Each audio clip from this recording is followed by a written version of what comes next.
Perfecto, buenas tardes. Buenas tardes con Maribel, buenas tardes con las personas que están comentando en la sección. Desearía saber si toda la gente que está conectada me puede escuchar. Saludos Fernando, saludos Carlos, saludos a toda la gente que se está conectando a la transmisión.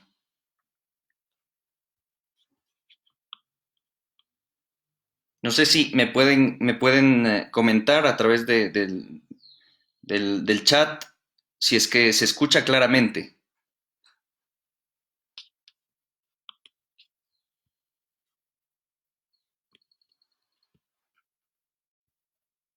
Perfecto, se escucha muy bien. Buenas tardes, Henry, Icro, Andrés, Fernando. Muy bien, me confirman que se escucha muy bien. Voy a dar inicio a la presentación. Yo voy a hablar sobre la acción de protección. Voy a hablar sobre la acción de protección.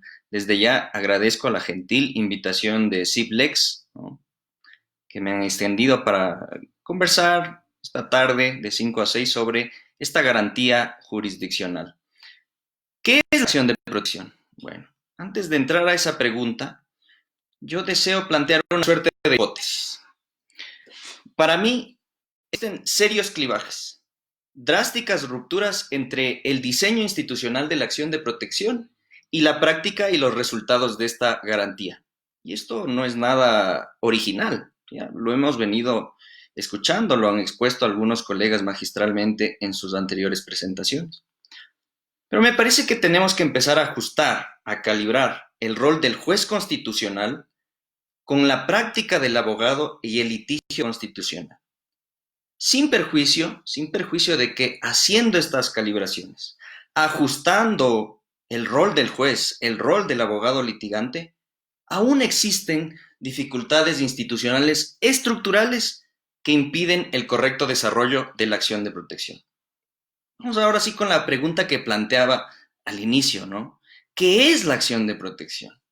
Bueno, la acción de protección, nos va a decir el artículo 88 de la Constitución, 39 de la Ley Orgánica de Garantías Jurisdiccionales y Control Constitucional, nos va a decir que la acción de protección es una garantía destinada al amparo directo y eficaz de los derechos constitucionales, frente a posibles vulneraciones ocasionadas por acción u omisión de autoridades públicas no judiciales o de particulares. ¿Podría plantear una acción de protección en contra del Consejo de la Judicatura? Sí. No está considerada como una autoridad pública judicial, un funcionario administrativo del Consejo de la Judicatura. ¿Podría plantear una acción de protección en contra del auto dictado por el juez de lo civil? No, en ese caso claramente sería improcedente la acción de protección. También, como decía, puedo plantearla en contra de particulares. Ahora bien, si me preguntan a mí, ¿qué es la acción de protección? Para mí la acción de protección es la garantía más importante en términos cuantitativos. Hace algunos años, financiados con el Fondo de Investigaciones de la Universidad Católica, de la Pontificia Universidad Católica, hicimos una investigación. Leímos alrededor de 6.000 decisiones de garantías jurisdiccionales. De estas 6.000 decisiones de garantías jurisdiccionales, aproximadamente el 90% de garantías correspondían a la acción de protección. Es decir, no hay duda, en términos cuantitativos, la más importante es la acción de protección. Vamos a ver, en términos de cobertura de derechos. En términos de cobertura de derechos, yo también pienso que es la garantía más importante. ¿Por qué? Porque protege todos aquellos derechos que no están tutelados por otras garantías específicas. Sí, si estoy, por ejemplo, queriendo tutelar mi derecho a la libertad ambulatoria, yo tengo el habeas corpus. Si quiero proteger mi autodeterminación informativa, ¿no es cierto? Cómo gestionar los derechos personales, yo tengo el habeas data. Si quiero acceder a la información, también tengo una acción específica. Pero para todo lo demás, todos los demás derechos, yo tengo la acción de protección. Además, me parece que es una garantía tan potente, tan poderosa, que le permite a cualquier persona, sin necesidad de tener patrocinio de abogado, que cree que le han vulnerado un derecho de naturaleza constitucional, le permite acudir directamente en búsqueda de esta tutela, ¿no?, ante el juez.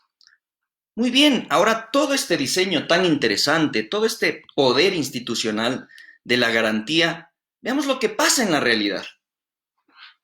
Como les contaba, en este estudio empírico, publicado en la revista de Derecho del Estado de la Universidad del Externado en Colombia, publicado también en la revista Ius Humani de la Universidad de los Hemisferios, nosotros veíamos, ¿no? A ver, teníamos dudas. ¿Cuánto porcentaje de acciones de protección se niegan? ¿Cuántas se aceptan? Más o menos en promedio, 80% de acciones de protección son negadas. 20% son aceptadas. Pero aquí viene el dato muy preocupante. Del 20% restante, de este 20% que es aceptado, solamente en el 6% se dictan medidas de reparación integral que atienden a los parámetros establecidos en el artículo 18 de la Ley Orgánica de Garantías Jurisdiccionales. ¿Qué quiere decir esto, no es cierto? Eso quiere decir de que más o menos de cada 100 acciones de protección que se proponen, 80 son negadas, 20 son aceptadas y solamente en una acción se dictan medidas de reparación integral, ¿no? Esto claramente evidencia una insuficiencia práctica de la garantía, una limitación de la naturaleza tutelar de la acción de protección. Y como decía en la hipótesis, esto atiende, entre otros factores, al rol del juez constitucional y al rol del abogado litigante en materia constitucional. Muy bien, empecemos hablando del rol del juez constitucional. El juez constitucional es un actor que un día despertó, un 20 de octubre del 2008 despertó siendo un juez constitucional. Jueces que en el día a día conocían cuestiones de tránsito, juicios ejecutivos, por disposición de la propia Constitución, empezaron a conocer garantías jurisdiccionales. Y dentro de un marco constitucional muy ambicioso, ¿no? Muy ambicioso como es el marco ecuatoriano. Ahora, claro, algunos colegas han dicho acertadamente, quizás lo más acertado no hubiese sido designar a todos los jueces para que conozcan garantías jurisdiccionales, quizás hubiese sido necesario crear una jurisdicción especializada, jueces especializados que conozcan garantías jurisdiccionales. Pero ya llevamos más de 10 años con la Constitución. Ya tenemos más de 8 años con la Ley Orgánica de Garantías Jurisdiccionales y Control Constitucional, ¿no? Y me parece que hay algunos cambios estructurales de diseño que los jueces todavía no comprenden. Por ejemplo, uno de los principales cambios que el juez constitucional tiene que comprender es que los procesos de acción de protección, los procesos de garantías, son procesos informales. Y esto lo dice el artículo 86 de la Constitución, numeral 2, literal C. Esto lo dice el artículo 4, numeral 7, 8, también el artículo 8 de la Ley Orgánica de Garantías Jurisdiccionales. Debe pensarse bajo esta lógica de simplicidad e informalidad cuando se realizan distintos actos, por ejemplo, de sustanciación, desde la notificación, la actuación de prueba, la emisión de la resolución, la tramitación de los recursos, etcétera, etcétera, etcétera. Ahora, ¿qué ha sucedido en la realidad? En la realidad lo que ha sucedido es lo contrario. Hay una suerte de ordinarización, de formalización en la tramitación de las garantías jurisdiccionales. Y en esto hay que ser muy categórico, ¿no? Sí, podrá utilizarse como una norma supletoria para ciertas lagunas, ciertos vacíos, pero el COGEP no es una norma que regule el procedimiento de garantías jurisdiccionales. No es una norma que lo regula. Detener, por ejemplo, el trámite de acciones de protección porque rebota el correo de la entidad pública. Declarar el desistimiento porque solamente comparece el abogado del accionante. No dictar la decisión en la audiencia. Va en contra de la naturaleza misma de las garantías. Las garantías tienen que ser sencillas, informales, céleras y, lo más importante, reparatorias. Si yo no tengo reparación integral, yo no tengo derecho. Tampoco tengo, evidentemente, garantía. Hablemos de esto del desistimiento, ¿no? El desistimiento está en procesos de garantías jurisdiccionales y en proceso de acción de protección, claramente regulado en el artículo 14 y el artículo 15 de la Ley Orgánica de Garantías Jurisdiccionales.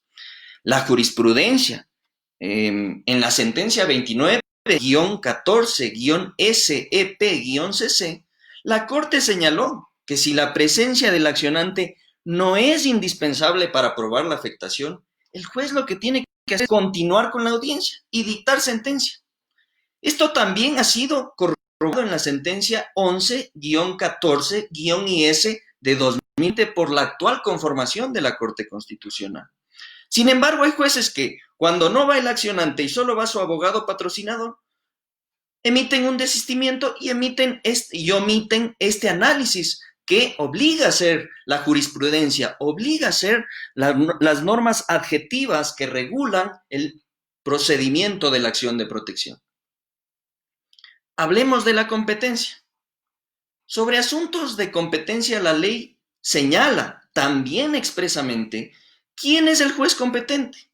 El juez competente es el juez en donde se origina la acción u omisión vulneratoria de derechos constitucionales o donde se producen sus efectos.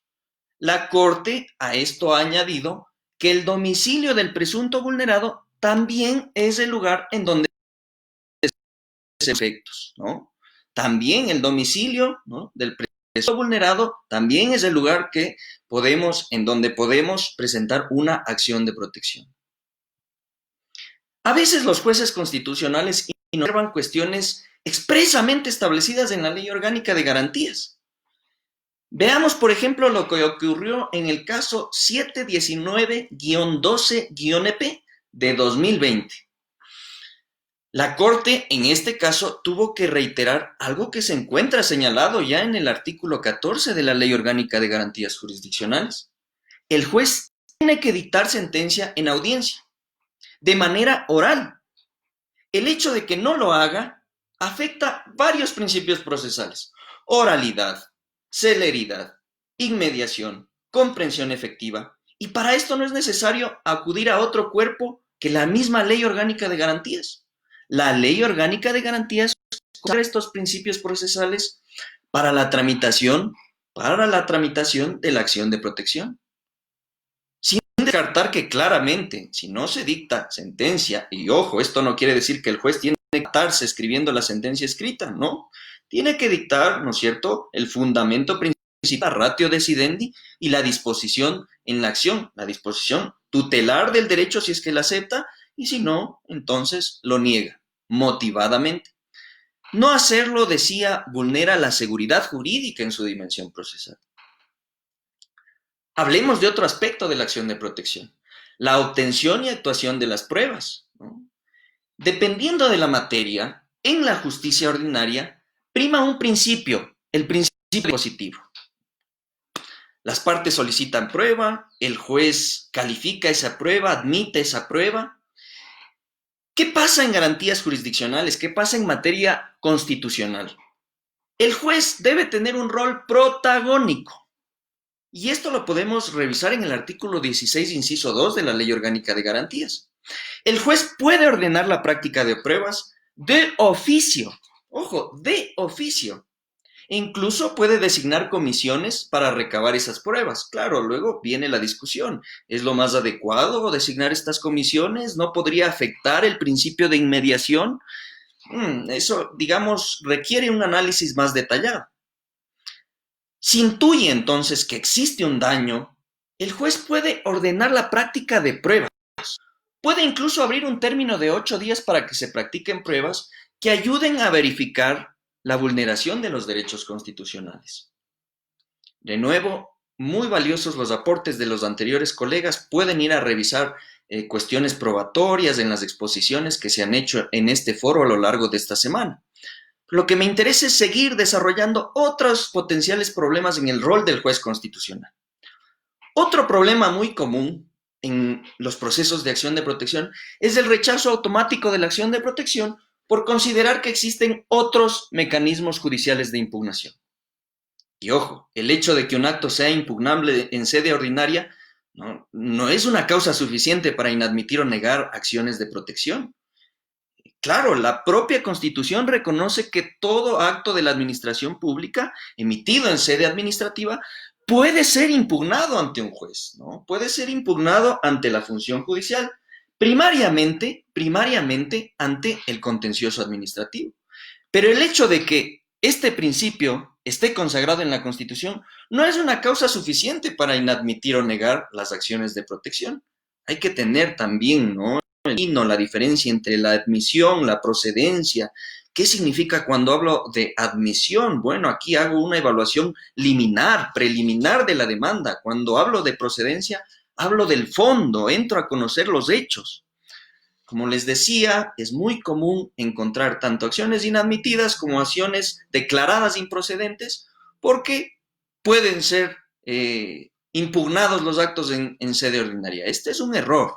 Este es un error que la actual conformación de la Corte ya lo ha referido en algunas de sus sentencias. Veamos, por ejemplo, la sentencia 307-10-EP de 2019. En esta sentencia, la Corte Constitucional manifiesta que la naturaleza jurídico del acto no determina la competencia de los jueces al conocer una acción de protección, sino que es el fundamento de la demanda. Es decir, que se alegue la existencia de la vulneración de derechos constitucionales. Algo de este rol activo también la Corte ya lo ha insistido desde su primer precedente, desde el 1-10-PJO-CC. Todas estas sentencias que voy manifestando en mi exposición son accesibles, ¿no? Son de libre acceso. Podemos entrar a la página web de la Corte, ir al buscador y encontrarlas directamente. ¿Qué ha dicho la Corte en esta sentencia 1-10-PJO-CC? En materia de garantías jurisdiccionales, el rol del juez tiene que ser muy activo. Ojo, esto tampoco implica vulnerar el debido proceso de los justiciables, de la parte demandada, ¿no? El juez tiene la obligación de realizar un análisis de los hechos puestos a su conocimiento para determinar si ha existido vulneración o no de derechos contemplados en la Constitución. Esto también lo ha retomado la actual conformación de la Corte Constitucional. Miren lo que dice la sentencia 989-11-EP de 2019. La acción de protección le obliga al juez constitucional a efectuar un análisis minucioso y pormenorizado del caso, de las pruebas aportadas por las partes. De las pruebas yo me animaría a añadir, de las pruebas que el propio juez puede ordenar, ¿no? Para que con base a todo ello se determine si ha ocurrido o no una vulneración de derechos de naturaleza constitucional, ¿no? Otro problema en la actuación judicial, la famosa motivación, la famosa motivación. Cuando una persona recurre a un juez y le pide motivación, la persona común y corriente, el ciudadano de a pie, no le está pidiendo pues al juez que cite a Lexi, que cite a Dworkin, que cite a los grandes teóricos del derecho constitucional, a los que la gente no les puede entender, digamos de paso. Y ojo, ¿no? Hay que ser cuidadosos. No quiero decir que no se debe acudir a la doctrina. La doctrina, como bien ustedes saben, es una fuente de derecho y sirve para nutrir, ¿no es cierto?, las decisiones judiciales. Pero a las personas, lo que requieren del juez las personas, lo que les interesa es una explicación del caso concreto, de por qué se acepta o se niega su pretensión en el caso concreto. Y digamos, esta explicación tiene que hacerse de manera sencilla, de manera clara. Es muy común encontrar formatos de sentencias de acciones de protección. Primero se habla de la competencia, luego se transcribe textualmente la demanda, luego se transcribe la audiencia pública, ¿no? En la sección del análisis, ya casi por el final, se copian unas 5 o 6 opiniones de estos doctrinarios muy famosos de la acción de protección, que aunque muy reconocidos, muy valiosos sus aportes, nada que ver con la resolución del caso específico. Son más bien genéricos, abstractos. Luego es muy común encontrar miles de referencias a normas de derecho, tanto en el ámbito nacional como en el ámbito internacional, que de paso tampoco tienen que ver con el problema jurídico, tampoco tienen que ver con los derechos alegados. No, la motivación tiene que estar orientada al problema jurídico concreto, al problema específico, ¿A qué derechos me están alegando? Ah, me están alegando seguridad jurídica, me están alegando tutela judicial efectiva. Perfecto. Voy a resumir en 3 o 4 líneas, en 5, 6, 10 líneas. ¿En qué consiste la seguridad jurídica? ¿En qué consiste el derecho a la tutela judicial efectiva? Para eso voy a la Constitución, voy a la jurisprudencia y tomo extractos que me sirvan para resolver el problema jurídico concreto, ¿no? Luego pensar, por ejemplo, cómo se debería entender el alcance de la protección de cada derecho, pero de nuevo, aplicado al caso concreto. En abstracto no le sirve al peticionario, ¿no? Y finalmente explicar de manera sencilla, de manera fácilmente comprensiva, por qué existe ¿no? Una vulneración a este derecho en este caso concreto. Es lo que la persona busca, ¿no? No le está diciendo cíteme los tratados de derecho constitucional, no, las personas desean soluciones a sus problemas concretos. Y esto también lo ha dicho la Corte Constitucional en múltiples sentencias. Voy a nombrar al menos 4 de ellas, existen muchísimas más. La sentencia 1892-13-EP de 2019, la sentencia 1128-13-EP de 2019, la sentencia 1901-13-EP del mismo año, la sentencia 1256-13-EP. La motivación no depende de una extensión de argumentos. Es perfectamente posible una fundamentación concreta, específica, argumentos sucintos pero específicos sobre la resolución del problema jurídico, ¿no? Esto cumple claramente con los parámetros establecidos en el artículo 76, numeral 7, literal L de la Constitución, que refiere los criterios, los parámetros constitucionales de la motivación. Muy bien, entonces con esto, digamos, yo sí quisiera transmitirles, si es que hay jueces viendo la presentación, funcionarios judiciales, es momento de pensar en estructuras más simples, más comprensibles de redacción jurídica, de pronunciamientos que dejen muy claro los antecedentes, muy claro cuál es el problema jurídico, la ratio decidendi y la decisión. Y también no tenemos que olvidar que la motivación no va solo hacia los justiciables, en los procesos de garantías jurisdiccionales, en los procesos de acción de protección, y yo diría en todos los procesos de la justicia ordinaria, ¿no? No solo de la justicia constitucional.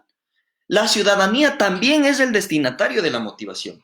La motivación tiene un carácter intraproceso, intraprocesal para las partes procesales, pero también extraprocesal para la ciudadanía, para los que quieren entender cómo se resuelven los problemas en la justicia y precisamente en la justicia constitucional.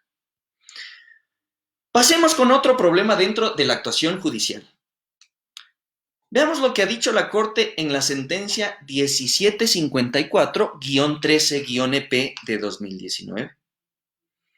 El juez tiene que pensar que la acción de protección es una acción directa. ¿Qué quiere decir que sea directa? Que bajo ningún concepto esta puede ser residual. A su vez, ¿qué significa que no sea residual? Significa que yo no le puedo exigir al accionante el agotamiento de otras vías, de otros recursos para poder activar la acción de protección. Así, cuando el legitimado activo alega la presunta vulneración de sus derechos, el juez competente no tiene que ver si activó el recurso en sede administrativa, miren la reposición, ya no hay reposición, bueno, veamos si hay nulidad. A ver, pero esto también podía impugnarlo en la función judicial. No, no puede hacer esto. Esto está prohibido cuando uno conoce acción de protección. Esto tampoco quiere decir que necesariamente tiene que declarar la vulneración del derecho, ¿no? El análisis de los hechos, la verificación de la vulneración es precisamente el objeto del pronunciamiento en sentencia, ¿no es cierto?, de la acción de protección. Desde la perspectiva judicial existen múltiples otros problemas, ¿no? Múltiples problemas adicionales. Pero ya en honor al tiempo quisiera referirme a uno de los más importantes, a la reparación integral, ¿no? No es de ningún modo suficiente con que el juez se limite a decir al lugar las pretensiones del accionante. No. Cuando existe una vulneración de derechos constitucionales, es necesario, es imperiosamente necesario, que el juez señale de manera individualizada las obligaciones positivas de hacer, las negativas de no hacer, que constituyen la reparación integral. Y para esto, de nuevo, tenemos que acudir a los parámetros que nos plantea el artículo 18 de la Ley Orgánica de Garantías Jurisdiccionales. Sobre la reparación integral en materia de acción de protección. Esta tampoco atiende al principio dispositivo. Yo no puedo decir, no, porque el accionante no lo puso en su pretensión, yo no lo voy a dictar. En justicia constitucional no existe infra, no existe citra, no existe ultra, no existe extra petita, ¿no? Estos son conceptos de la justicia ordinaria, del ámbito civil propiamente, ¿no? Pero no puedo extrapolarlos, no puedo trasladarlos al ámbito de las garantías jurisdiccionales. El funcionamiento de la reparación integral, de las medidas que él puede adoptar, son un universo totalmente distinto. Tan es así que el juez incluso puede disponer medidas no solicitadas por el accionante. Miren lo que dice el artículo 18 de la Ley Orgánica de Garantías Jurisdiccionales. Yo puedo convocar a una audiencia exclusivamente, ¿no? Luego de la audiencia pública en la que se resuelve el fondo, yo veo que hay derechos vulnerados. Quiero dictar las medidas más idóneas. No sé cuáles medidas voy a dictar. Puedo convocar a una audiencia exclusivamente para determinar cuáles son estas medidas de reparación. Estos 6,000 procesos de acción de protección, de las acciones de protección que, digamos, yo he tenido conocimiento en el litigio profesional y también a partir de la asesoría en la función pública, en ningún caso de acción de protección yo he visto que un juez convoque a una audiencia de medidas de reparación integral, ¿no? Y luego hay que pensar la reparación integral a partir de los parámetros muy comunes, ¿no? De la restitución. A ver, le han despedido, le han echado del trabajo, le han vulnerado el derecho al trabajo. Yo tengo que restituirle el derecho, ¿no? Disponer el reintegro. Pero muchas veces es imposible restituir otro tipo de derechos. Entonces tengo que pensar en la compensación económica, en la rehabilitación, en la satisfacción, ¿no? Pedidos de disculpas, por ejemplo, redactados por el propio juez, por ejemplo. En garantías de no repetición, por ejemplo, si es que es necesario mandar a investigar y sancionar a los perpetradores. Garantías de reconocimiento, por ejemplo, la prestación de servicios públicos. Es un mundo, un universo totalmente distinto el de la reparación integral. Si he dicho que el rol del juez tiene que ser protagónico para verificar los hechos que aparentemente vulneran derechos constitucionales, tiene que ser doblemente protagónico en la ejecución de estas medidas. ¿Qué saco yo si tengo una acción de protección que no se cumple? Es más, me la han aceptado. Es un sinsentido, ¿no? Es un sinsentido si no puedo ejecutar la sentencia. Es doblemente vulneratorio. Ya en tema de la reparación integral en cuestiones económicas, yo les animaría a revisar la sentencia 11-16-SIS-CC.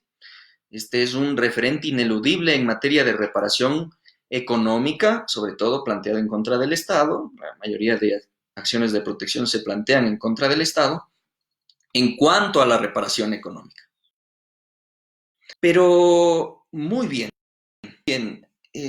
ya le hemos achacado podido. Y es más, ya he dicho, no ha abordado algunos problemas judiciales. Ahora hablemos del abogado litigante. Pongámonos también la mano en el pecho. Hay casos en los que se produce una clara desnaturalización de la acción de protección, ¿no? Cuando el litigante, el abogado litigante, no sabe qué vía activar, generalmente va por la acción de protección, ¿no? Hay acciones de protección en las que se pretende constitucionalizar el pago de una deuda, una impugnación de un auto de aboco de un conflicto colectivo de trabajo, una legalidad de un visto bueno, un incumplimiento de un contrato. Estos son asuntos, estos son problemas jurídicos que tienen vías expresas, adecuadas e idóneas en la justicia ordinaria. Yo incluso he visto acciones de protección que impugnan actos emitidos por el Consejo Nacional Electoral que pueden ser impugnados ante el Tribunal Contencioso Electoral, a pesar de que esto está claramente definido como una causal de inadmisión, es decir, el juez no necesita conocer en el fondo, en el artículo 42, numeral 6, ¿no? Ahí también tenemos que hacer una diferenciación de cuáles son las causales de improcedencia, cuáles son las causales de inadmisión. Las primeras 5 son causales de inadmisión, las 2 siguientes son de improcedencia. Perdón, las primeras 5 son de improcedencia, el juez tiene que entrar a conocer el fondo. Las siguientes 2 son de inadmisión, permiten a partir del auto de inadmisión, ¿no?, desechar la demanda. Muy bien, desde el rol del abogado, vuelvo al punto. Desde el rol del abogado litigante, tenemos que tener una claridad relativa sobre cuándo estamos ante la presencia de una vulneración de derechos de naturaleza constitucional. Y en principio uno reconoce la vulneración de derechos constitucionales porque la vulneración es muy grave, muy evidente, es muy grosera. Es tan grosero que sería imposible justificar la relativización, la flexibilización del derecho constitucional. Sin embargo, también hay otros casos en los que todavía no se ha determinado con claridad el alcance del derecho ni el alcance tutelar de la garantía jurisdiccional. Pensemos que desde el constitucionalismo hemos pasado más de 200 años pensando en una teoría de la interpretación integrativa, comprensiva de qué son los derechos fundamentales, y hasta ahora no logramos ponernos de acuerdo, ¿no? No logramos, ni los constitucionalistas más brillantes han propuesto una teoría que atienda de manera integral a esta pregunta: ¿cuándo estamos ante la presencia de vulneraciones de derechos constitucionales? Muy bien, no nos interesa esto, digamos, no nos interesa el análisis abstracto, nos interesa las soluciones en los casos concretos. Y en los casos concretos, lo que sucede es que el 30-40% de acciones de protección tratan sobre asuntos laborales. Entonces quizás convenga relatar algunos breves pronunciamientos, sobre todo los más recientes de la Corte Constitucional, en materia de derechos constitucionales laborales, ¿no? Hablemos, por ejemplo, de la sentencia 1679-12-EP emitida en 2019. En esta sentencia, la Corte planteó varios parámetros para la procedencia de acción de protección sobre asuntos laborales. Ya el caso concreto trataba sobre una acción de protección en la que se pretendía revisar la legalidad del visto bueno. La Corte señaló que esto en principio es improcedente, ¿no? A pesar de que la Corte Provincial había emitido una decisión favorable en cuanto a la acción de protección. Pero además, digamos, sobre los parámetros de procedencia de la acción de protección en asuntos laborales, la Corte ya dijo: cuando las alegaciones planteadas en un caso concreto requieran de la producción de gran cantidad de prueba, de la determinación de los hechos, el diseño procesal del juicio laboral ordinario será más adecuado, ¿no?, para la tutela del derecho supuestamente violado. En cambio, no se requiera tanta prueba, estamos, ¿no es cierto?, ante una posible violación de derechos constitucionales. Ahora, podemos estar o no de acuerdo con el criterio. Yo en lo personal tengo varias reservas respecto del criterio. Pero ya es importante tener el parámetro, ¿no es cierto? Ya es el hecho mismo de haber fijado este parámetro brinda una claridad relativa sobre cuándo estoy ante una violación de derecho constitucional, cuándo puedo activar la acción de protección y cuándo no. En la misma sentencia, la Corte señaló que la acción de protección es la acción idónea, es la garantía idónea, cuando existen controversias que tienen origen en un conflicto laboral, pero también afectan otro tipo de derechos. Veamos, por ejemplo, situaciones de discriminación laboral, situaciones de esclavitud, trabajo forzado, afectaciones a la integridad personal en el ámbito laboral. En estos casos, claramente la acción de protección procede, ¿no? Debe activarse. Muy bien, y digamos, este criterio lo ha ido desarrollando progresivamente también la anterior conformación de la Corte Constitucional. Veamos la sentencia 72-17-SEP-CC. sobre la supresión de puestos en el sector público. En el caso de las mujeres embarazadas, la Corte dijo que en el caso de las mujeres embarazadas no se pueden suprimir los puestos en el sector público. No se podía aplicar el artículo 60, más bien en el artículo 60, que solo hablaba de personas discapacitadas, se tuvo que incorporar a esta categoría de mujeres embarazadas, ¿no? Se dio una decisión de constitucionalidad aditiva, ¿no? Lo propio pasó en la sentencia 285-15-SEP-CC respecto de los contratos ocasionales, la estabilidad de las personas con capacidades especiales. Les animaría a verificar estas sentencias. En estos casos ya tenemos una claridad, ¿no?, de vulneración de derechos constitucionales. También se emitió una inconstitucionalidad de carácter aditiva, una sentencia aditiva de constitucionalidad aditiva, ¿no? La Corte también ha dicho que estamos frente a la presencia de vulneraciones de derecho constitucional en materia laboral cuando nos encontramos en situaciones de urgencia, de necesidad emergente. Es decir, el daño no puede esperar ser reparado por el trámite de la vía ordinaria. Ahora bien, yo preguntaría, ¿no?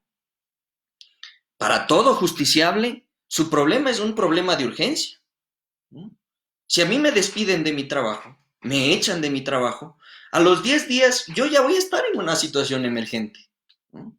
Esto es algo que requiere mayor elaboración por parte de la Corte Constitucional. Otro pronunciamiento muy interesante en materia laboral es aquel emitido en la sentencia 304-13-EP de 2020. Aquí la Corte señaló que la acción de protección tiene que ser inadmitida. Ojo, inadmitida es la palabra que usó la Corte Constitucional. ¿Cuándo? Cuando se plantea en contra de un auto de aboco de conocimiento del pliego de peticiones emitida por el inspector de trabajo relativo a un conflicto colectivo de trabajo. En este caso, la acción de protección no puede ser desnaturalizada. Bueno, pero no solo de derechos laborales se trata el mundo jurisdiccional, también hay otros problemas.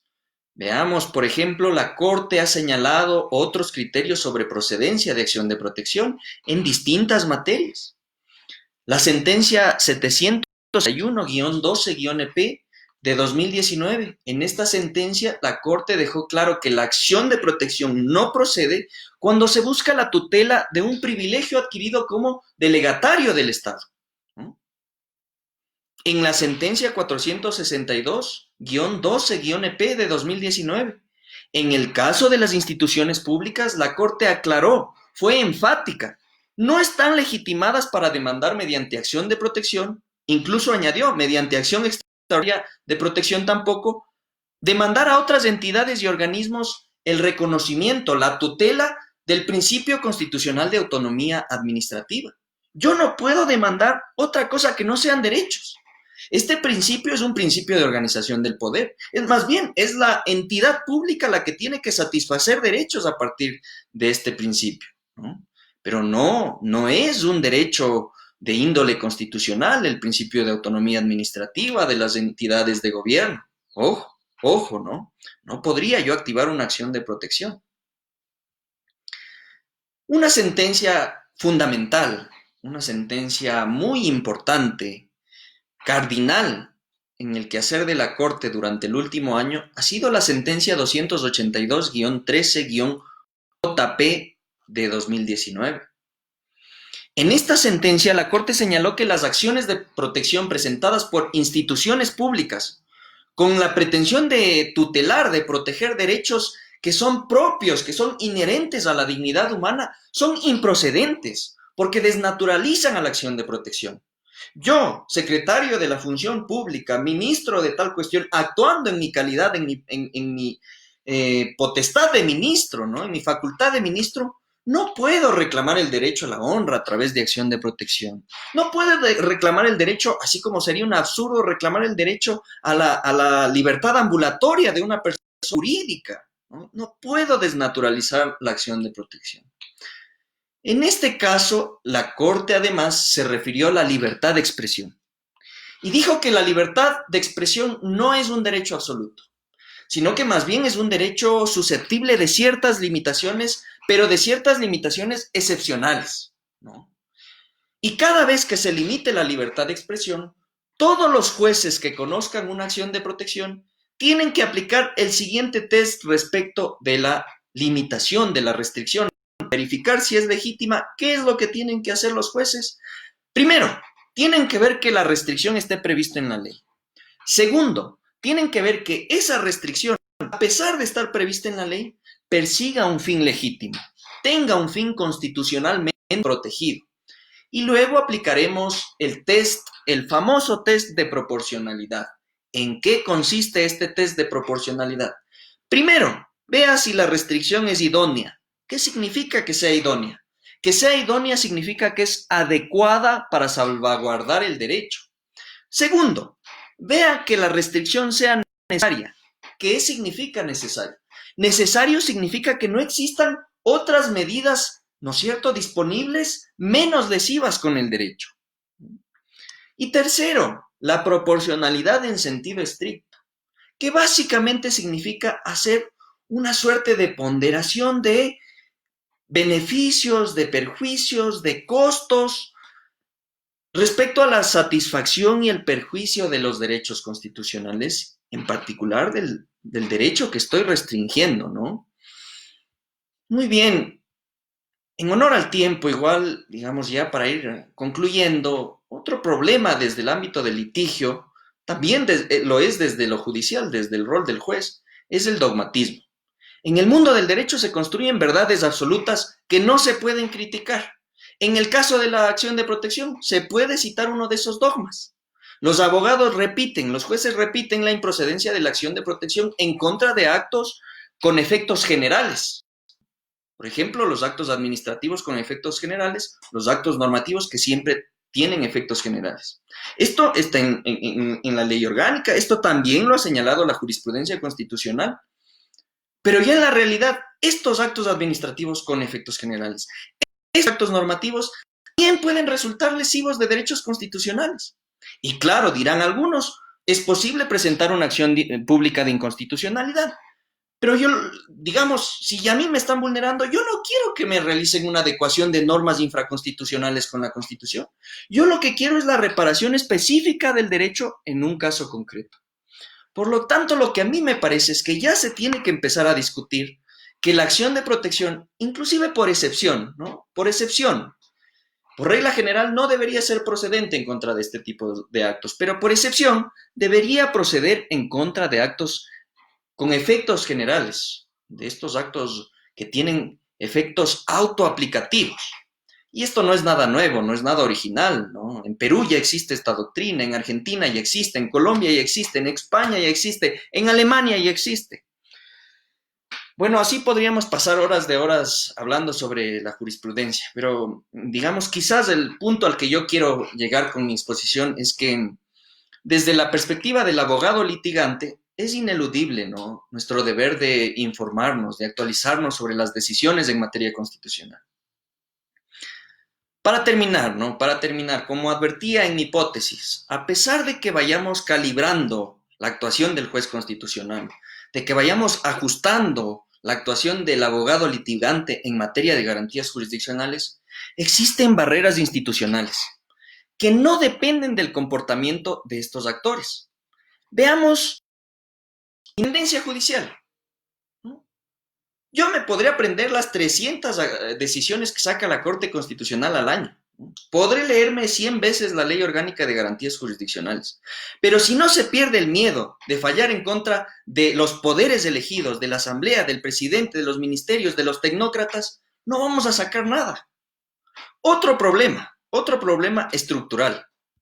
El hecho de que un juez ordinario tenga que conducir 4, 5, 6 audiencias diarias en promedio, que esté plagado de casos ordinarios. ¿A qué hora va pues a dedicarse a resolver acciones de protección con todos estos parámetros tan exigentes que nos plantea la jurisprudencia, la ley, la Constitución, ¿no? Me parece que debemos empezar a establecer mejoras desde la política pública judicial, no solo desde la normativa, ¿no? Es muy interesante lo que han mencionado algunos colegas sobre reformas a la ley orgánica, pero me parece que no todo pasa por ahí, ¿no? Otro problema, lo que ya les comentaba. Vamos a ponernos a leer 300 decisiones anuales que emite la Corte Constitucional. Claro, se están mejorando, se están efectivamente clarificando los canales de comunicación de las decisiones judiciales. Les invito a leer los interesantes boletines mensuales y anuales que emite la Corte Constitucional. Estos boletines son como un resumen de las decisiones más importantes de la Corte. Esto es obligatorio para todos los abogados. En fin, me parece que tenemos que empezar a enfocar los problemas desde una perspectiva macro, ¿no? Para adoptar soluciones integrales desde el campo de las políticas públicas judiciales. Con esto yo daría por terminada mi exposición. Les agradezco muchísimo su atención.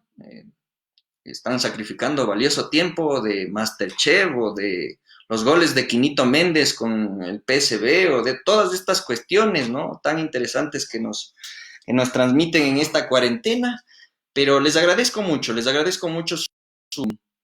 su, su atención en honor al tiempo. No sé si tengamos tiempo para algunas preguntas, quizás le das muchas gracias Luis, Gema, muchas gracias Gonzalo.